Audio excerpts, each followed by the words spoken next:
আসসালামু আলাইকুম। Income tax return submission helpline BD YouTube চ্যানেলের পক্ষ থেকে সকলকে আমি স্বাগত জানাচ্ছি। আমাদের আজকের ভিডিওর আলোচনার বিষয়বস্তু ইনকাম ফ্রম রেন্ট অর্থাৎ ভাড়া হতে আয় এবং ইনকাম ফ্রম এগ্রিকালচার অর্থাৎ কৃষি হতে আয়। এই দুটি হেডস অফ ইনকাম আজকে আমরা কভার করার চেষ্টা করব ইনশাআল্লাহ। আমাদের আগের যে 5টা পর্ব আমরা আপলোড করেছি আমাদের ইউটিউব চ্যানেলে, আপনারা দেখে নেবেন ভিডিওগুলি। আমাদের ভিডিওগুলি ই রিটার্ন সিস্টেমের বেসিক থেকে শুরু করে সরকারি চাকরিজীবীদের আয়, বেসরকারি চাকরিজীবীদের আয়ের ইনপুট এবং ব্যবসা হতে আয়ের ইনপুট, বিশেষ ব্যবসা হতে আয়ের ইনপুট, আপনারা ভিডিওগুলি দেখে নেবেন। আমরা যথাসাধ্য বিস্তারিতভাবে আলোচনা করার চেষ্টা করেছি। তো ভিডিওর শুরুতে আমাদের YouTube channel income tax return submission helpline BD, এই চ্যানেলটিকে সাবস্ক্রাইব করার জন্য আপনাদেরকে বিনীতভাবে অনুরোধ করছি। পাশাপাশি আমাদের ফেসবুক পেজ ট্যাক্স নিউজ পেজটিতে ফলো এবং লাইক কমেন্ট করার জন্য আপনাদেরকে আহ্বান জানাচ্ছি। তো আমরা আজকের আলোচনা আমরা শুরু করি। আমরা হোম পেজে অবস্থান করছি। তো আমরা যেহেতু আজকে ইনকাম ফ্রম রেন্ট এবং ইনকাম ফ্রম এগ্রিকালচার আলোচনা করব, তো আমরা শুরু করব হচ্ছে ইনকাম ফ্রম রেন্ট দিয়ে। তো ইনকাম ফ্রম রেন্ট আপনি কোথায় পাবেন? ইনকাম ফ্রম রেন্ট আপনারা এই যে ডান পাশে যে হেডস অফ ইনকাম দেখতে পাচ্ছেন, এই হেডস অফ ইনকামের any taxable in the income ইয়ার, এখানে ইয়েস সিলেক্ট করার পর আপনারা এখান থেকে সিলেক্ট করবেন ইনকাম ফ্রম রেন্ট। তো আমি ইনকাম ফ্রম রেন্ট, এবং যেহেতু আমরা ইনকাম ফ্রম এগ্রিকালচার ইনপুট আজকে আমরা দেখব, সুতরাং আমরা একসাথে দুটাই আমরা সিলেক্ট করে নিই। তো এটা কিন্তু আপনাদের অনেকের ক্ষেত্রেই হবে যে একের অধিক আয়ের উৎস থাকতে পারে। সেক্ষেত্রে যেসব খাত থেকে আপনার আয় আছে সেই বিষয়গুলোকে আপনাকে এখান থেকে সিলেক্ট করে নিতে হবে। তো আমরা পরবর্তী পেজে চলে যাই। সেভ এন্ড কন্টিনিউ দিলে আমরা পরবর্তী পেজে চলে যাব। এই পেজটা কিন্তু আমাদের ই রিটার্নের বেসিক যে পর্বে আমরা আলোচনা করেছি সেই পর্বে কিন্তু বিস্তারিত আলোচনা করা হয়েছে। তো এখানে শুরুর যে বিষয়টা location of main source of income, এটা কিন্তু আপনার ভাড়া হতে আয়ের যে উৎস, সেই উৎসটা কিন্তু কোথায়, ঢাকা উত্তর সিটি কর্পোরেশন না দক্ষিণ সিটি কর্পোরেশন না কোথায়, সেটা আপনাদেরকে এখান থেকে সিলেক্ট করে দিতে হবে। আমি আপাতত এটাই সিলেক্ট করে নিচ্ছি। কন্টিনিউ, আমরা কন্টিনিউ দিলে আমরা পরবর্তী পেজে চলে যাব। আমরা পরবর্তী পেজে এসেছি। আমাদের ইনকাম ফ্রম রেন্টের পেজে কিন্তু আমাদেরকে নিয়ে এসেছে। ইনকাম ফ্রম রেন্ট পেজে আপনারা দেখবেন যে প্রপার্টি টাইপ নামে একটা অপশন আপনারা এখানে দেখতে পাবেন। এই প্রপার্টি টাইপ সিলেক্ট করার পরে দুটি অপশন এখানে দেখতে পাবেন, একটা হচ্ছে হাউস প্রপার্টি আর একটা হচ্ছে আদার প্রপার্টি। অর্থাৎ হাউস প্রপার্টি বলতে আমরা বোঝাচ্ছি গৃহ সম্পত্তি, এবং গৃহ সম্পত্তি ছাড়া অন্য কোনো সম্পত্তি যদি আপনার থাকে সেরকম ক্ষেত্রে আপনি আদার প্রপার্টি সিলেক্ট করবেন। তো আদার প্রপার্টির ভিতরে কি কি আছে সেটা আমরা আদার প্রপার্টি নিয়ে যখন আলোচনা করবো তখন আমরা বলবো। তো হাউস প্রপার্টি আমি সিলেক্ট করব। তো হাউস প্রপার্টি যখন আমরা সিলেক্ট করলাম, হাউস প্রপার্টি সিলেক্ট করার পরে আপনারা দেখবেন নিচের দিকে যে এই হাউস প্রপার্টি সংক্রান্ত বিস্তারিত তথ্য আপনাকে ইনপুট দেওয়ার জন্য একটি প্যানেল ওপেন হয়ে গিয়েছে। তো আমরা প্রথমে আপনাকে লিখতে হবে অ্যাড্রেস অফ দ্য প্রপার্টি। এখানে র্যান্ডম একটা অ্যাড্রেস দিয়ে দিই, 1070 মিরপুর ঢাকা, এটা লিখে দিলাম। Is it in city corporation? অবশ্যই এটা সিটি কর্পোরেশনের ভিতরে, তবে যদি সিটি কর্পোরেশন না হয়ে থাকে এখানে আপনি নো দিয়ে দিবেন। Area occupied for personal use or duelling, অর্থাৎ ধরুন আপনার ভবনটা হচ্ছে 4000 স্কোয়ার ফিটের একটা ভবন। তো 4000 স্কোয়ার ফিটের মধ্যে আপনি কতটুকু অংশ ব্যবহার করছেন এবং আপনার ভাড়াটিয়ারা কতটুকু অংশ ব্যবহার করছে সেটার বর্ণনা কিন্তু এখানে আপনাকে দিতে হবে। তো আমি এখানে ধরলাম যে আমি 1000 স্কোয়ার ফিট ব্যবহার করছি এবং আমার ভাড়াটিয়ারা যেটা ব্যবহার করছে সেটার ইনপুটটা নিচে দিতে হবে। এখানে নিচের দিকে আসলে দেখতে পাবেন এরিয়া রেন্টেড আউট, এখানে আমার ভাড়াটিয়ারা ব্যবহার করছে বাকি 3000 স্কোয়ার ফিট।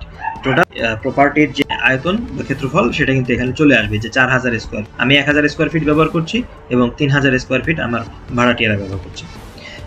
এখন এখানে খেয়াল করুন, দেখবেন যে রেসিডেন্সিয়াল এবং কমার্শিয়াল দুইটি আলাদা আলাদা অংশ এখানে উল্লেখ আছে। রেসিডেন্সিয়াল অর্থ হচ্ছে আপনার যে গৃহ সম্পত্তি, আপনি যে গৃহ সম্পত্তি থেকে ভাড়া পাচ্ছেন সেই গৃহ সম্পত্তির কতটুকু অংশ আপনি রেসিডেন্সিয়াল পারপাসে ভাড়া দিয়েছেন। রেসিডেন্সিয়াল পারপাসে বলতে আপনার ভাড়াটিয়ারা সেখানে থাকে। আর কমার্শিয়াল পারপাস বলতে ওখানে মার্কেট বা দোকান এই ধরনের কিছু স্থাপনা আছে। অর্থাৎ আপনার একই ভবনের মধ্যে দেখা গেল আপনারা দেখবেন যে কোনো ভবনের নিচ তলাতে একটা মার্কেট থাকে, উপরের তলাগুলোতে ভাড়া বাসা থাকে। তো সেক্ষেত্রে ওই জিনিসটাকে একত্রিত করা হয়েছে এখানে, যে আপনার রেসিডেন্সিয়াল স্পেসটুকু কতটুকু ব্যবহৃত হচ্ছে, কমার্শিয়াল স্পেসটুকু কতটুকু ব্যবহৃত হচ্ছে। তো আমরা ধরলাম যে কমার্শিয়াল 1000 স্কোয়ার ফিট আমার আছে, এই 1000 স্কোয়ার ফিটটা কমার্শিয়াল পারপাসে ব্যবহার করা হচ্ছে। তো দেখেন এখানে কিন্তু টোটাল এরিয়া এখন 5000 হয়ে গিয়েছে। 3000 রেসিডেন্সিয়াল পারপাসে, 1000 কমার্শিয়াল পারপাসে এবং 1000টা হচ্ছে আমার নিজের পারপাসে ব্যবহার হচ্ছে, আমি নিজে ব্যবহার করছি। আচ্ছা, এবার আসুন রেন্টাল পিরিয়ড বা মান্থ। সাধারণত এটা ভাড়াটা আপনি পেয়ে থাকেন বাৎসরিক ভিত্তিতে। তো রেন্টাল পিরিয়ড হবে হচ্ছে 12। এখানে কমার্শিয়ালের ক্ষেত্রেও রেন্টাল পিরিয়ড আমরা 12 দিয়ে দিলাম। অথবা ধরেন আপনি যদি মনে করেন যে এটা 12 মাস ভাড়া ছিল না, 10 মাস ভাড়া ছিল বা 7 মাস ভাড়া ছিল বা 6 মাস ভাড়া ছিল, সেক্ষেত্রে ওটা লিখবেন। তো আমরা বাৎসরিক ভিত্তিতে যে ক্যালকুলেশনগুলো করছি এজন্য এখানে আমরা 12 দিয়ে দিলাম। তো আমি ধরলাম যে অ্যানুয়াল রেন্ট অর্থাৎ আপনি 5 লক্ষ টাকা ভাড়া পাচ্ছেন, বা আমি ধরলাম এটা আপনি 6 লক্ষ টাকা ভাড়া পাচ্ছেন। 6 লক্ষ টাকা আপনার বাৎসরিক ভাড়া, যেখানে রেসিডেন্সিয়াল স্পেস আছে সেখান থেকে 6 লক্ষ টাকা বাৎসরিক ভাড়া পাচ্ছেন। আর আপনার নিচে যে কমার্শিয়াল স্পেসটা আছে সেই কমার্শিয়াল স্পেস থেকেও আপনি 2 লক্ষ টাকা ভাড়া পাচ্ছেন। এটা হলো আপনার মাসিক ভিত্তিতে যে ভাড়াটা আপনি পেয়ে থাকেন। ধরুন আপনার 4টি ফ্ল্যাট আছে, 4টি ফ্ল্যাটে প্রতিটা ফ্ল্যাট থেকে আপনি 20,000 টাকা করে মাসিক ভিত্তিতে ভাড়া পান। তাহলে এক বছরে ভাড়াটা হবে 20,000 গুণ 12 অর্থাৎ 2,40,000 টাকা গুণ আপনার 4টা ফ্ল্যাট অর্থাৎ 2,40,000 গুণ 4 হচ্ছে 9,60,000 টাকা। তো আমরা আমাদের ইনপুট র্যান্ডমলি দিয়েছি, আমি ধরে নিয়েছি আমরা বাৎসরিক 6 লক্ষ টাকা আমি রেসিডেন্সিয়াল স্পেস থেকে ভাড়া পাচ্ছি এবং 2 লক্ষ টাকা আমি কমার্শিয়াল স্পেস থেকে ভাড়া পাচ্ছি। রেন্ট রিসিভড অর্থাৎ অ্যাকচুয়ালি আপনি এই 6 লক্ষ টাকা তো আপনার ভাড়া পাওয়ার কথা ছিল, আপনি অ্যাকচুয়ালি কত টাকা ভাড়া পেয়েছেন। তো আমি ধরলাম আমি অ্যাকচুয়ালি এখান থেকে 4,80,000 টাকা ভাড়া পেয়েছি। এখানে আমি ধরলাম যে না, আমি পুরাটাই আমার পুরো বছর ভাড়া ছিল এবং আমি পুরো 2 লক্ষ টাকায় ভাড়া পেয়েছি, কিন্তু রেসিডেন্সিয়াল স্পেসে 6 লক্ষ টাকার মধ্যে আমি 4,80,000 টাকা ভাড়া পেয়েছি। কিছু ভাড়া আমি হচ্ছে দেখা গেল ভাড়াটিয়ারা নেমে গিয়েছে, যে কারণে আমি আর ভাড়াটা ওইটুকু আর ভাড়া পাইনি। Any charge paid by the tenant অর্থাৎ আপনার ভাড়াটিয়া যে কোনো সার্ভিস চার্জ কি তারা নিজে পরিশোধ করে, যদি সার্ভিস চার্জ নিজে পরিশোধ করে সেক্ষেত্রে কিন্তু এটা আপনার ভাড়া আয় হিসেবে যোগ হয়ে যাবে। অর্থাৎ সার্ভিস চার্জটা কিন্তু আপনার দেওয়ার কথা ছিল, কিন্তু ভাড়াটিয়া আপনার হয়ে দিয়ে দিচ্ছে, যে কারণে এটা আপনার ভাড়া আয়ের অন্তর্ভুক্ত হবে। আমি দেখলাম যে সার্ভিস চার্জ বাবদ তারা 50,000 টাকা পরিশোধ করছে এবং এখানেও দেখলাম সার্ভিস চার্জ বাবদ তারা 10,000 টাকা পরিশোধ করছে, অর্থাৎ এটাও কিন্তু আপনার ভাড়া হতে আয়ের অন্তর্ভুক্ত। এর বাইরে যদি কোনো রিসিপ্ট বা এর বাইরে যদি কোনো আপনার প্রাপ্তি থাকে আদার্স, মানে আপনার এর আগের যে আমরা যে টোটাল ভাড়া কত পেয়েছেন, সার্ভিস চার্জ কত, এগুলা বাদ দিয়ে যদি এর বাইরে কোনো আপনি ভাড়া পান, সেটা হলো আপনার হচ্ছে এই আদার রিসিপ্টের মধ্যে আসবে। তো আমি আপাতত এখানে 0 দিয়ে যাচ্ছি। আচ্ছা, এখন খেয়াল করুন, লেস ভ্যাকেন্সি অ্যালাউয়েন্স 0, এখানেও 0। আমি কিন্তু 6 লক্ষ টাকা ভাড়ার মধ্যে 4,80,000 টাকা ভাড়া আমি দেখিয়েছি, যেটা আমার পাওয়ার কথা ছিল 6 লক্ষ টাকা। তাহলে সেক্ষেত্রে কিন্তু আপনার এখানে ভ্যাকেন্সি অ্যালাউয়েন্স হিসেবে এই 1,20,000 টাকা চলে আসার কথা ছিল, কিন্তু সেটা আসেনি। এর কারণটা হচ্ছে আপনি রেন্টাল পিরিয়ড 12 মাসই দেখিয়েছেন, অর্থাৎ 12 মাসই আপনার ভাড়া ছিল। তো 12 মাস যদি ভাড়া থাকে সেক্ষেত্রে কিন্তু আপনি ভ্যাকেন্সি অ্যালাউয়েন্স পাবেন না। তো সেক্ষেত্রে আপনার কত মাস ভাড়া ছিল সেটা উল্লেখ করতে হবে। তো আমি ধরলাম যে আমার ভাড়া ছিল হচ্ছে 10 মাস, তো বাকি 2 মাসের ভাড়া আমি পাইনি। তো এখন দেখেন এই যে ভ্যাকেন্সি অ্যালাউয়েন্স, এই যে 4,80,000 টাকা, 6 লক্ষ টাকা থেকে 4,80,000 টাকা মাইনাস হয়ে যে টাকাটা, এই টাকাটা কিন্তু আপনার ভ্যাকেন্সি অ্যালাউয়েন্স হিসেবে যুক্ত হয়েছে। ভ্যাকেন্সি অ্যালাউয়েন্সটা কিন্তু আপনার ভাড়া আয় যেটা পাওয়ার কথা ছিল সেখান থেকে মাইনাস হচ্ছে, অর্থাৎ আপনি টোটাল 4,80,000 যোগ 50,000 5,30,000 টাকা ভাড়া পেয়েছেন। এই 5,30,000 এর সাথে আপনি কমার্শিয়াল স্পেসের 2,10,000 টাকা ভাড়া, এটা যোগ হয়ে 7,40,000 টাকা ভাড়া হচ্ছে আপনার টোটাল গ্রোস ভাড়া আপনি পেয়েছেন। আমি আবারও বলছি যে আপনার যে বাৎসরিক যে ভাড়া যেটা আপনি পেয়েছেন সেটা, এবং যদি সার্ভিস চার্জ আপনার টেন্যান্ট পরিশোধ করে থাকে, ভাড়াটিয়া পরিশোধ করে থাকে সেটা, এবং এর বাইরে যদি অন্য কোনো টাকা যেটা আপনি ভাড়াটিয়া থেকে পেয়েছেন, ফেরত পেয়েছেন, নিরাপত্তা জামানত হতে পারে, সেলামি হতে পারে, বা অন্য কোনো ধরনের টাকা আপনি পেতে পারেন, সেটা আপনার এখানে যুক্ত হয়ে যাবে। এবং এখান থেকে মাইনাস হবে শুধুমাত্র ভ্যাকেন্সি অ্যালাউয়েন্স, অর্থাৎ যে সময়টা আপনার হচ্ছে ওই রেসিডেন্সিয়াল স্পেসটা ফাঁকা ছিল। তবে আয়কর আইন অনুযায়ী, আয়কর আইন 2023 অনুযায়ী কিন্তু এই যে ভ্যাকেন্সি অ্যালাউয়েন্স আপনি ক্লেম করছেন, এই ভ্যাকেন্সি অ্যালাউয়েন্সটা অবশ্যই আপনাকে বিদ্যুৎ বিল প্রদর্শন সাপেক্ষে ভ্যাকেন্সি অ্যালাউয়েন্সটা আপনি দাবি করতে পারেন।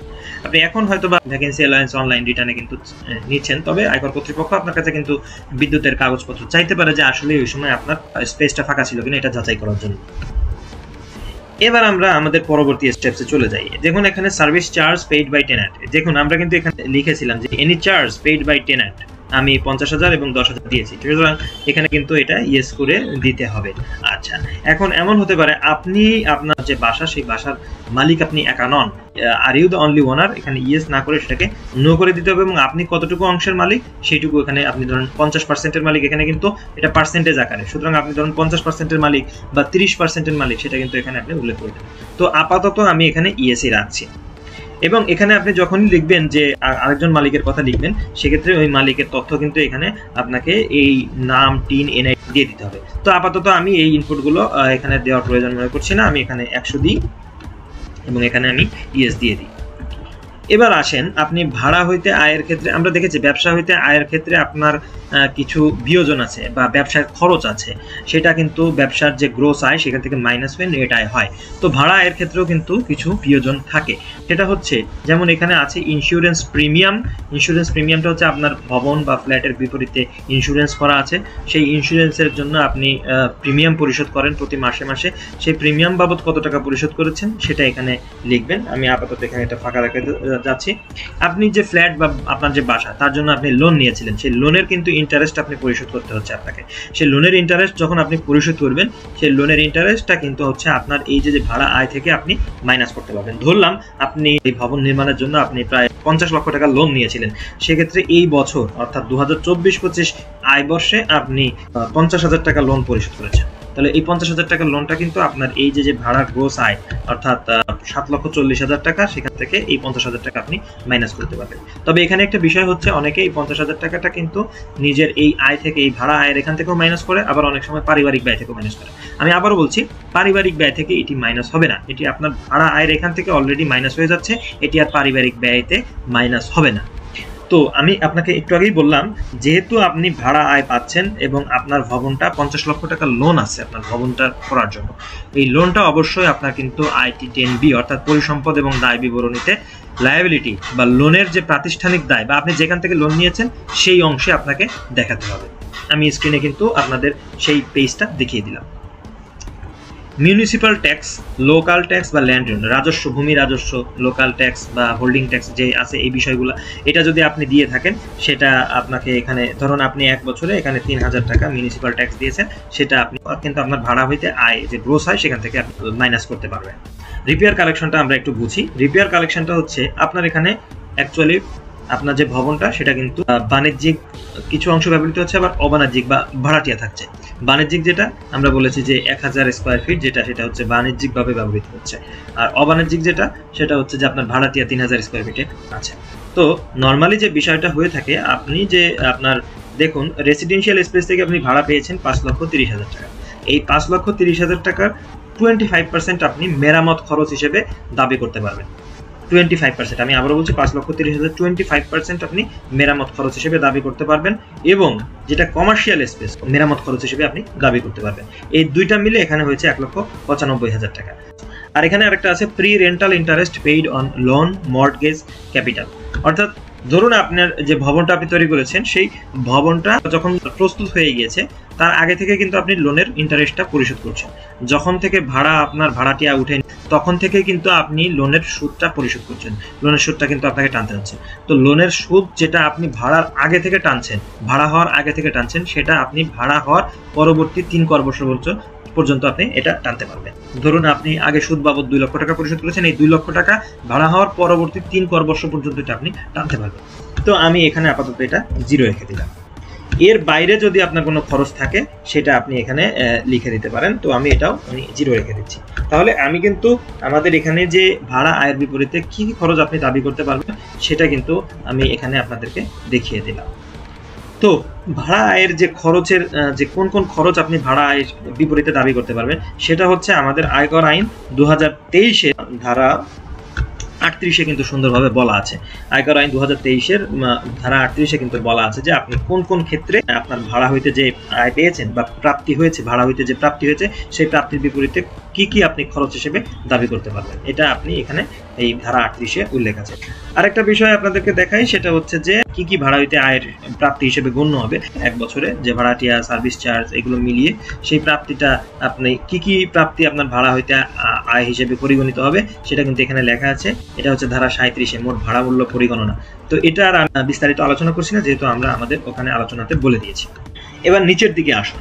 আমরা নিচের দিকে আসলে প্রথমে আসবে হচ্ছে আনঅ্যাডজাস্টেবল অ্যাডভান্স, অর্থাৎ অসমন্বয়যোগ্য অগ্রিম। অসমন্বয়যোগ্য অগ্রিমটা হচ্ছে দেখা যাচ্ছে যখন আপনাদের ভাড়াটিয়াদের সাথে ভাড়ার চুক্তি হয়, সেই ভাড়াটিয়াদের সাথে ভাড়ার চুক্তি হওয়ার সময় আপনারা কিছু টাকা অগ্রিম তার কাছ থেকে নিয়ে থাকেন। তো কিছু টাকা যখন অগ্রিম আপনি তার কাছ থেকে নেবেন সেটা সমন্বয়যোগ্য হতে পারে, আবার অসমন্বয়যোগ্য হতে পারে। সমন্বয়যোগ্যটা কোনটা?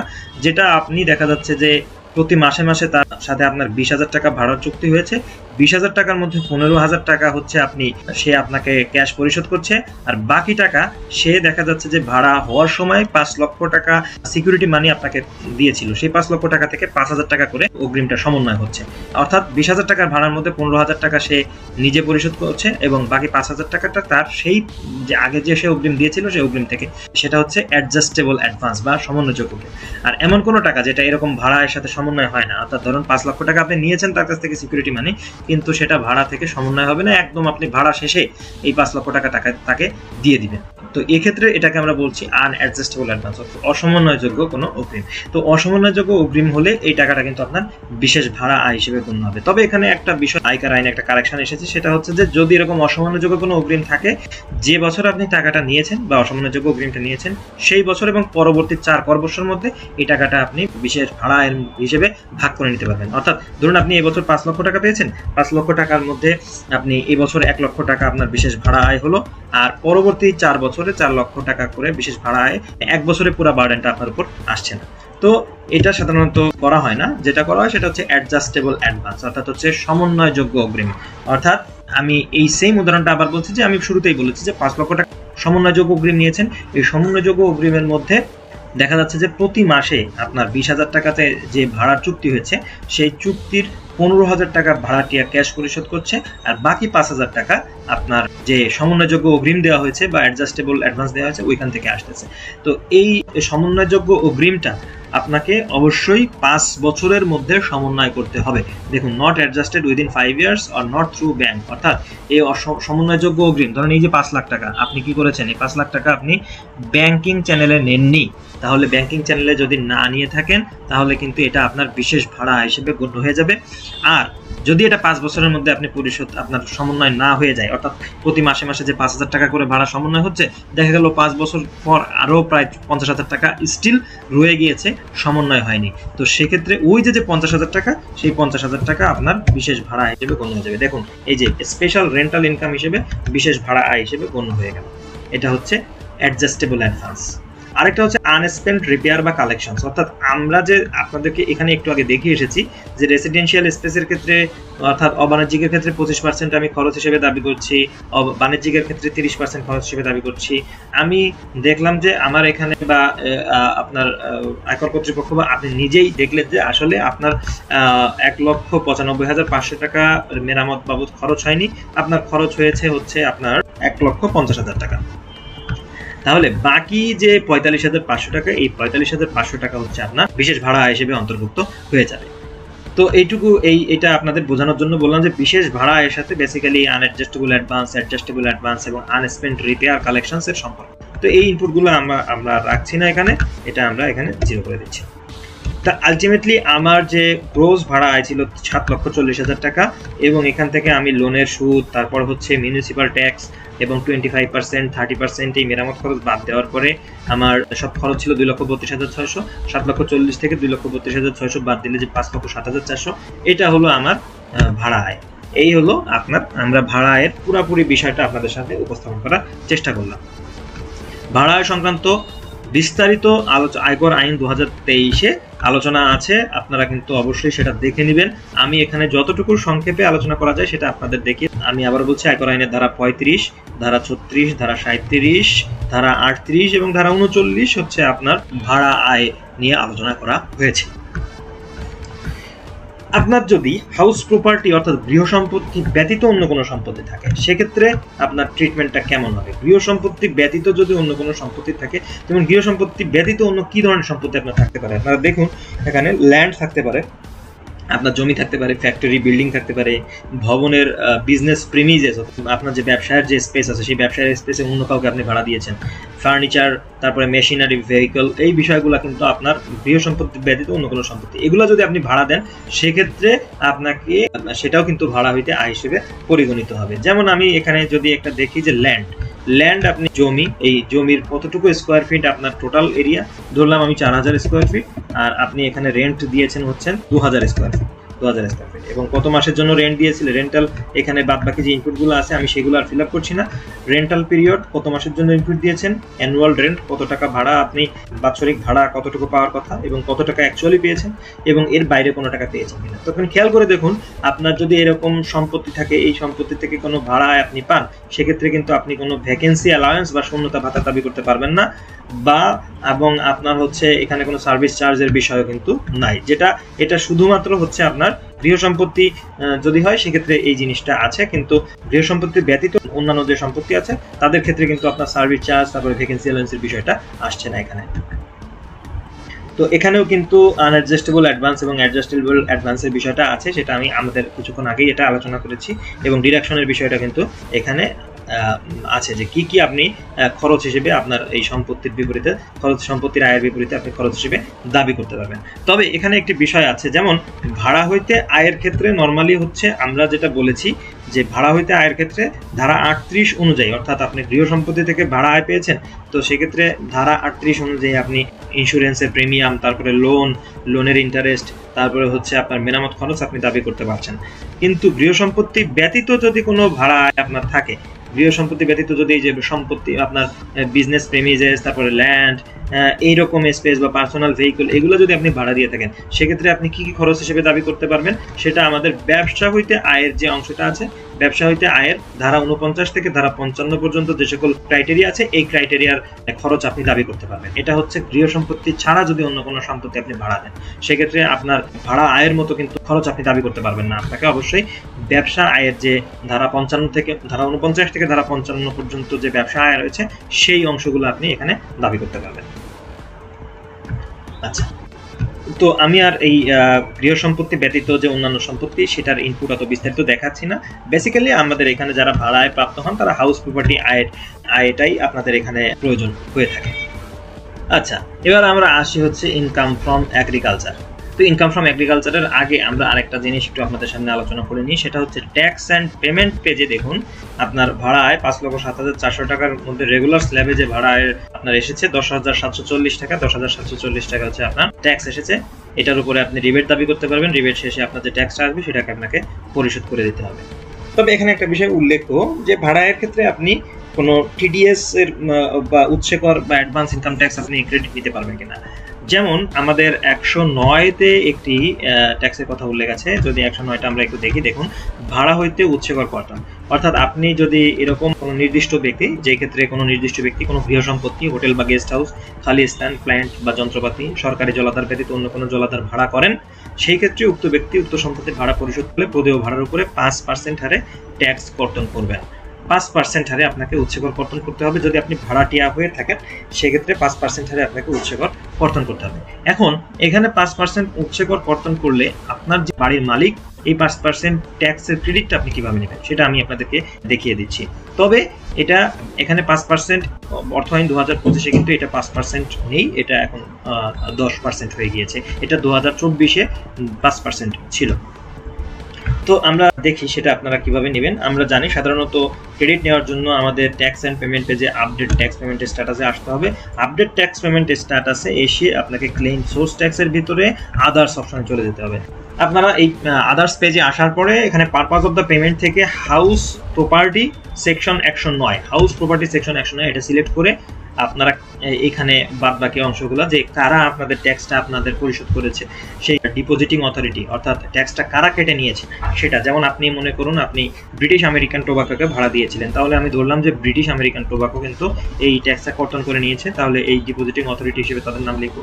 রেফারেন্স, আপনি তাদের কাছ থেকে কিন্তু অবশ্যই যে আপনার টিডিএস কেটে নিয়েছে সেই কেটে নেওয়ার ক্ষেত্রে তাদের কাছ থেকে আপনি চালান এবং আপনাদের একটা যে তারা যে ট্যাক্স কেটেছে তার একটা প্রত্যয়নপত্র ধারা 145 অনুযায়ী সেটা সংগ্রহ করে নেবেন। সেটা সংগ্রহ করলে তারা একটা রেফারেন্স নাম্বার বা স্মারক নাম্বারে সেটা আপনাকে ইস্যু করবে, সেটা কিন্তু আপনাকে লিখতে হবে। যেমন আমি এখানে র্যান্ডম লিখে দিই এবং যেটা সে কয় তারিখে সেই চিঠিটা তারা ইস্যু করেছে সেটা আপনি লিখে দিবেন এখানে। চালান নাম্বারটা, তাদের যে চালান আপনাদেরকে আপনি তাদের কাছ থেকে যে চালানটা সংগ্রহ করবেন সেই চালানে উল্লেখ থাকবে, সেই চালানটা এখানে লিখে দিবেন। ডেট অফ চালান অর্থাৎ চালানটা যে তারিখে পরিশোধ করা হয়েছে সেটা আপনি লিখে দিবেন। এবং এটাতে আপনার কত টাকা টিডিএস তারা কর্তন করেছে এটা নিয়ে আমরা কিন্তু আমাদের আগের ভিডিওতেও বিস্তারিতভাবে আলোচনা করেছি, তার আগের ভিডিওতেও কিন্তু এটা নিয়ে বিস্তারিত আলোচনা আছে। আমি ধরলাম যে চালানের অ্যামাউন্ট হচ্ছে 5 লক্ষ টাকা, 5 লক্ষ টাকা, তার মধ্যে আপনার ক্লেইমড অ্যামাউন্ট হচ্ছে 1 লক্ষ টাকা, 10,000 টাকা। তো এটা কোন ব্যাংকে তারা পরিশোধ করেছে এবং কোন ব্রাঞ্চে তারা পরিশোধ করেছে, এটা আপনি যদি সেভ দেন তাহলে কিন্তু এই ক্রেডিটটুকু আপনি এখানে পেয়ে যাবেন, এই ক্রেডিটটুকু আপনি এখানে পেয়ে যাবেন। এবার আমরা আমাদের ই রিটার্ন সিস্টেমে আবার ব্যাক করি। ব্যাক করলে আপনি দেখতে পাবেন যে যে অংশটুকু আপনার ক্রেডিট, যেমন আমি দেখেছিলাম 10,740 টাকা হচ্ছে আপনার ট্যাক্স এসেছে, আর রিবেটের পরবর্তী ট্যাক্স হচ্ছে 8,940 টাকা। তো 8,940 টাকার মধ্যে আপনার টিডিএস কাটা আছে 10,000 টাকা, সুতরাং আপনার কিন্তু আলটিমেটলি আর কোনো ট্যাক্স পরিশোধ করতে হচ্ছে না। এবার আমরা ইনকাম পেজে চলে যাই। ইনকাম পেজে যাওয়ার পরে এখন আমাদের যে পরবর্তী আলোচনার বিষয় সেটা হচ্ছে income from agriculture. Income from agriculture এটা নিয়ে আমরা একটু আলোচনা করব। ইনকাম ফ্রম এগ্রিকালচারের ভিতরে যদি টাইপের ভিতরে আমরা সিলেক্ট করি, সিলেক্ট করলে দেখতে পাবো এখানে বিভিন্ন টাইপ আছে। একটা হচ্ছে কাল্টিভেশন বা চাষাবাদ, ইনকাম ফ্রম ফার্মিং অর্থাৎ কৃষি, production of tea or rubber, চা অথবা রাবার, এবং এছাড়া যদি অন্য কোনো কৃষি আয় আপনার থাকে, এবং বিশেষ কৃষি আয়। তো আমরা সবগুলো দেখার চেষ্টা করবো। এখানে কাল্টিভেশনটা যদি যাই সেটা হলো আপনি চাষাবাদ। কৃষি আয় বলতে সাধারণত আমরা চাষাবাদকে বুঝে থাকি, ডাইরেক্টলি আপনি নিজে চাষাবাদের সাথে ইনভলভ। ধরলাম আপনার হচ্ছে এখানে দেখেন টোটাল কাল্টিভেশন এরিয়া, আমি ধরলাম যে আপনি 50 ডেসিমাল জমি চাষাবাদ করেন, 50 ডেসিমাল জমিতে আপনি ধান উৎপাদন করেন। এখানে আছে ডেসিমাল অথবা একর, অর্থাৎ আপনার জমির পরিমাণ যদি অনেক বেশি হয় তখন আপনি একর সিলেক্ট করবেন, জমির পরিমাণ কম হলে আপনি ডেসিমাল সিলেক্ট করে নেবেন। আপনি সেখানে কি কি উৎপাদন করছেন, আপনি এখানে বেসিক্যালি রাইস উৎপাদন করছেন। এবং আপনি যদি মেইনটেইন বুকস অফ অ্যাকাউন্টস, অর্থাৎ আপনার যদি ব্যবসায়ের খাতাপত্র বা যে আপনি যে কৃষি আয় করছেন, কৃষি আয়ের এগেনস্টে আপনি কোনো খাতাপত্র মেইনটেইন করেন কিনা সেটা এখানে জানতে চাওয়া হয়েছে। সাধারণত এটা মেইনটেইন করা হয়ে থাকে না, বা অনেকে করেন আবার অনেকে করেন না। যদি না করা হয় সেক্ষেত্রে এখানে নো সিলেক্ট করতে হবে, আর করা হয়ে থাকলে ইয়েস সিলেক্ট করতে হবে। নো সিলেক্ট করলে কি হবে এবং ইয়েস সিলেক্ট করলে কি হবে সেটা আমরা কিছুক্ষণ পরেই দেখতে পাবো। সেলস প্রসিড, মনে করুন আপনি যে কৃষি আয়ের ক্ষেত্রে গ্রোস সেলস বা গ্রোস প্রাপ্তি কত, অর্থাৎ এক বছরে বিক্রি করে আপনার কত টাকা আপনি পেয়েছেন। ধরলাম আপনি বিক্রি করে পেয়েছেন হচ্ছে 5 লক্ষ টাকা। 5 লক্ষ টাকা যদি আপনি বিক্রি করে পেয়ে থাকেন এবং আপনার কস্ট অফ প্রোডাকশন হচ্ছে 3,60,000 টাকা খরচ হয়ে গেছে, 3,60,000 টাকা খরচ হয়েছে। আমি একটু আগে আপনাদেরকে বলেছি যে মেইনটেইন বুকস অফ অ্যাকাউন্টস এর ক্ষেত্রে যদি আপনি নো দেন তার ক্ষেত্রে ইমপ্লিকেশনটা কি, ইয়েস দিলে তার ক্ষেত্রে ইমপ্লিকেশনটা কি। আচ্ছা, নো দিলে ইমপ্লিকেশনটা হচ্ছে আপনি সর্বোচ্চ 60% আপনি খরচ দাবি করতে পারবেন যদি আপনি বুকস অফ অ্যাকাউন্টস বা খাতাপত্র মেইনটেইন না করেন। দেখুন এই যে এখানে কিন্তু চলে এসেছে যে হিসাববাদিক সংরক্ষণ না করার ক্ষেত্রে বিশেষ বিয়োজন পরিগণনা। যদি আপনি খাতাপত্র ঠিকভাবে সংরক্ষণ না করেন সেক্ষেত্রে আপনি 60% সর্বোচ্চ মানে খরচ হিসেবে দাবি করতে পারবেন, সর্বোচ্চ 60% আপনি খরচ হিসেবে দাবি করতে পারবেন। আর যদি খাতাপত্র সংরক্ষণ করেন সেক্ষেত্রে আপনি অ্যাকচুয়ালি যে খরচটা হচ্ছে সেটা আপনি দাবি করতে পারবেন। তাহলে আমি লিখি মেইনটেইন বুকস অফ অ্যাকাউন্টস, নো দেওয়ার কারণে দেখুন কস্ট অফ প্রোডাকশন 5 লক্ষ টাকা 60% যেটা, সেটার বেশি আমি এখানে দাবি করতে পারবো না। তাহলে 5 লক্ষ টাকার 60% হচ্ছে কত, 3 লক্ষ টাকা, অর্থাৎ 3 লক্ষ টাকা আপনার খরচ হয়েছে, এটা কিন্তু আপনি দাবি করলেন। এই 5 লক্ষ টাকা থেকে 3 লক্ষ টাকা বাদ দিলে যে 2 লক্ষ টাকা সেটা হচ্ছে আপনার নেট ইনকাম। আচ্ছা, আপনার যদি মেইনটেইন বুকস অফ অ্যাকাউন্টস অর্থাৎ আপনি যদি করে থাকেন সেক্ষেত্রে কিন্তু আপনি এখানে অ্যাকচুয়ালি আপনার যে খরচ হয়েছে, ধরলাম 3,50,000 টাকা আপনার খরচ হয়েছে, এবং এর বাইরে যদি আপনার আর কোনো খরচ থেকে থাকে, যেমন কি কি খরচ থাকতে পারে সেই খরচের বিষয়টা কিন্তু আপনার উল্লেখ আছে ধারা 42-এ, আয়কর আইন 2023-এর ধারা 42। এই ধারা 42-এ কিন্তু উল্লেখ আছে যে আপনি অ্যাকচুয়ালি কৃষি হইতে আয় হলে তার ক্ষেত্রে কি কি খরচ আপনি দাবি করতে পারবেন, তো সেটা এখানে উল্লেখ আছে। তো সেটা এরকম যদি থাকে আপনি এখানে দিবেন। তো আমি এখানে আপাতত নই দিয়ে দিলাম। এইবার আমরা আসি ইনকাম ফ্রম ফার্মিং, অর্থাৎ কৃষি হইতে আয়ের ক্ষেত্রে শুধুমাত্র যে আপনি চাষাবাদ করছেন এটাই যে আপনার কৃষি হইতে আয় হতে পারে এরকম না, এর বাইরেও আরো অনেক আয় আছে। যেমন ধরুন কৃষি হইতে আয়ের ক্ষেত্রে কি কি, যেমন এই যে অংশটা ধারা 40-এর উপধারা 3-এ কিন্তু বলা আছে যে কৃষি হইতে আয় হিসেবে কি কি গণ্য হবে। আপনি যদি নার্সারি করে থাকেন, আপনি যদি হাঁস মুরগি মাছের খামার থাকে, আপনি যদি ফল ফুল মধু উৎপাদনের সাথে সম্পৃক্ত থাকেন, বীজ উৎপাদন করেন, আপনি পশু পাখি পালন করেন, এইসব কিন্তু আবার আপনার কৃষি হইতে আয় হিসেবে অন্তর্ভুক্ত হয়ে যাবে। এবং এরকম আয় হলে সেক্ষেত্রে আপনি কাল্টিভেশন না সিলেক্ট করে ইনকাম ফ্রম ফার্মিং সিলেক্ট করবেন এবং ফার্মিং থেকে ফার্মিং টাইপের মধ্যে দেখবেন যে টাইপগুলো আছে সেই টাইপগুলো থেকে আপনি সেটা বাছাই করুন। এক্ষেত্রেও same, maintain books of accounts যদি না থাকে 60% খরচ দাবি করতে পারবেন, এর বেশি খরচ আপনি দাবি করতে পারবেন না। এরপরে যেটা আছে সেটা হচ্ছে production of tea or rubber. Production of tea or রাবারটা হচ্ছে চা অথবা রাবার চাষাবাদ থেকে আপনার আয়। সেক্ষেত্রে টোটাল কাল্টিভেশন এরিয়া, চা এবং রাবারের চাষাবাদটা অনেক বড় একটা বিস্তৃত এলাকা নিয়ে হয়। আমি ধরলাম এটা হচ্ছে একর, আমি এখানে ধরে নিই যে আপনার হচ্ছে টোটাল আপনি 50 একর জমিতে আপনি চাষাবাদ করেন। আপনি এখানে লিখে দেন টি রাবার।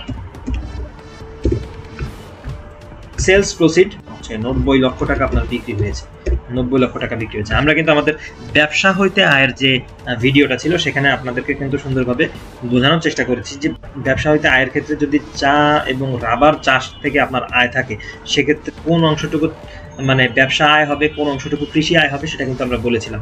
তারপরেও আমরা আমাদের আয়কর আইনের ধারা 40-এ যদি দেখবেন চা এবং রাবারের বিক্রয়লব্ধ অর্থের 40% হচ্ছে আপনার ব্যবসা খাতে আয় হতে প্রাপ্তি এবং 60% হচ্ছে কৃষি হইতে আয় খাতে প্রাপ্তি।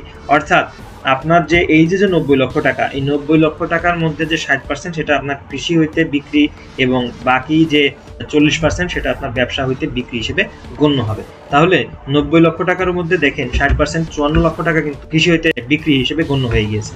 তো বাদ বাকি যে 36 লক্ষ টাকা সেটা কিন্তু অবশ্যই আপনাকে, এই যে দেখুন এখানে চলে এসেছে 36 লক্ষ টাকা, এই 36 লক্ষ টাকা কিন্তু আপনাকে ব্যবসা হইতে আয়ের ভিতরে যে অ্যাডজাস্ট করে নিতে হবে। এটার ক্যালকুলেশন কিন্তু এখানে হবে না। কস্ট অফ প্রোডাকশন আপনার 54 লক্ষ টাকা গুণ 60%, দুঃখিত 54 লক্ষ টাকা 60% হচ্ছে 32,40,000 টাকা। তাহলে 32,40,000 টাকা আমি খরচ হিসেবে দাবি করতে পারবো এবং বাদ বাকি যে অংশ টাকা 21,60,000 টাকাটা হচ্ছে আপনার কৃষি হইতে আয় হিসেবে গণ্য হবে। আর যদি বুকস অফ অ্যাকাউন্টস থাকে তাহলে সেটা আমরা আগের মতোই বলেছি যে আপনার অ্যাকচুয়াল যে খরচ হয়েছে এবং এর বাইরে যদি ধারা 42 অনুসারে কোনো খরচ থাকে সেটা আপনি দাবি করতে পারবেন, ধারা 40 অনুসারে যদি কোনো খরচ থাকে সেটা আপনি দাবি করতে পারবেন। আচ্ছা, সর্বশেষ যেটা আছে আদার এগ্রিকালচার, অর্থাৎ এর বাইরে যদি আপনার কোনো আয় থাকে, কৃষি আয় থাকে, সেটা আপনি উল্লেখ করতে পারবেন। আমি একটু জাস্ট দুটো জিনিস আপনাদেরকে বলে থাকি যে ধরুন আমি অনেকে আছে বর্গা দেন, জমি বর্গা দেন, বর্গা চাষির কাছ থেকে বাৎসরিকভাবে কিছু শস্য সে আপনাকে দেয় অথবা সে কিছু টাকা আপনাকে দেয়। তো বর্গা চাষির ক্ষেত্রে এরকম ক্ষেত্রে আপনি ওই আয়টা আপনি কিভাবে দেখাবেন? তো আপনি এখানে যদি আদার এগ্রিকালচারাল ইনকামের মধ্যে আসেন তার মধ্যে আপনি টোটাল কাল্টিভেশন এরিয়াটা আমি দিলাম হচ্ছে 50 ডেসিমাল এবং এখানে আমি বর্গা বা লিজ বা এরকম কিছু একটা পার্টিকুলার এখানে কি প্রোডাকশন হয় সেটা আমি এখানে লিখে দিয়ে দিই, যে এখানে লিখলাম রাইস। আপনি মেইনটেইন বুকস অফ অ্যাকাউন্টস আমি নোট দিয়ে দিলাম। সেলস প্রসিড, মনে করুন আপনার সেলস প্রসিডটা বেসিক্যালি এখানে আপনি সেখান থেকে হয়তো বা কিছুটা শস্য পান অথবা আপনাকে এককালীন সে কিছু বছরে কিছু টাকা সে তার যে আয় হচ্ছে সেখান থেকে কিছু টাকা সে আপনাকে দিচ্ছে।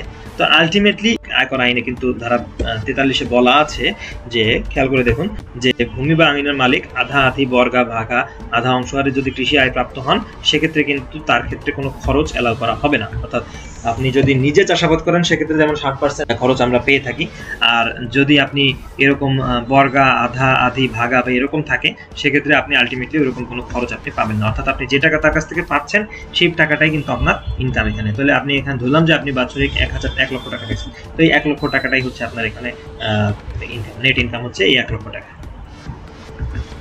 তো এখানে আমরা মোটামুটি cultivation, income from farming, production of tea or rubber এগুলো দেখলাম।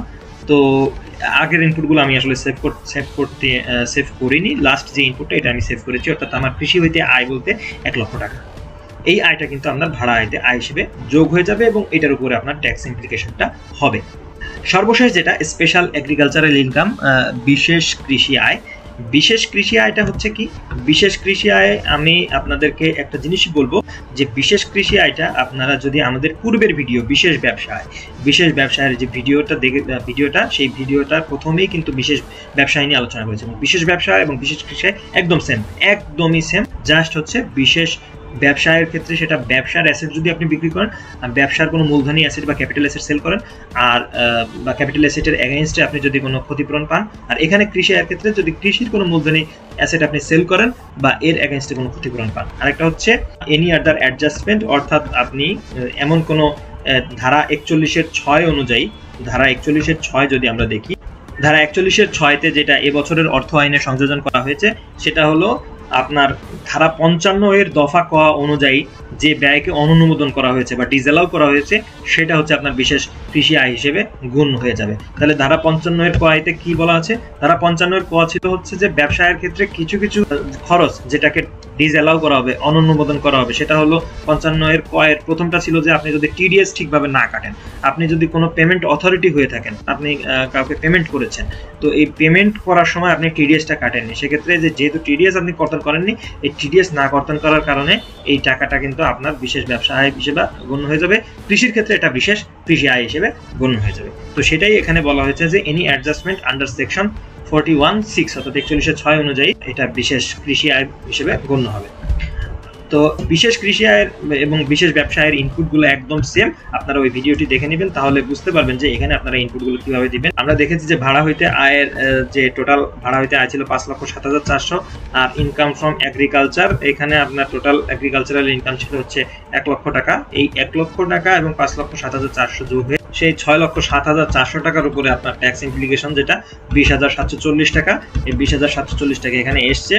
20,740-এর উপরে রিবেট অ্যাপ্লাই হয়ে 18,940 টাকা, এবং 18,940 টাকার মধ্যে আমি কিন্তু একটু আগেই এই যে ভাড়া হইতে আয়ের ক্ষেত্রে যে টিডিএস আপনার অথরিটি কেটে রেখেছিল 10,000 টাকা, সেই 10,000 টাকা ক্রেডিট নেওয়ার পরে আপনার আলটিমেটলি বাকি যে টাকাটা 8,940 টাকা, 8,940 টাকা কিন্তু আপনাকে 173 ধারায় পরিশোধ করতে হবে।